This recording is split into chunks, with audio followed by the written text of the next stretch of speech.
நாமக்கல் மாவட்டம் ராசிபுரம் அடுத்த பட்டணம் பகுதியில் இரவு சுமார் 12 மணி அளவில் தண்டுமாரியம்மன் கோவில் அருகில் நள்ளிரவில் இருசக்கர வாகனத்தில் ஒரு ஜோடி துப்பாக்கியுடன் சுற்றித் திரிந்துள்ளனர். அப்போது கோவில் வளாகத்தின் அருகே இருசக்கர வாகனத்தை சாலையில் நிறுத்திய அந்த ஆண் நபர் துப்பாக்கியை எடுத்து சுடும் சிசிடிவி காட்சிகள் வெளியாகியுள்ளது.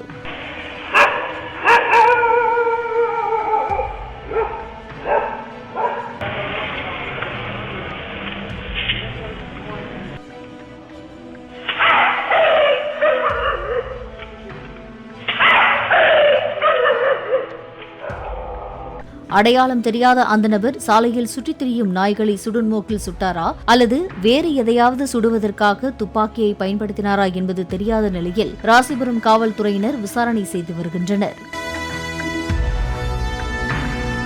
பிளே ஸ்டோர் மற்றும் ஆப் ஸ்டோரில் இருந்து பாலிமர் செயலியை QR கோடு மூலம் பதிவிறக்கம் செய்யுங்கள். செய்திகளை உடனுக்குடன் பெறுங்கள்.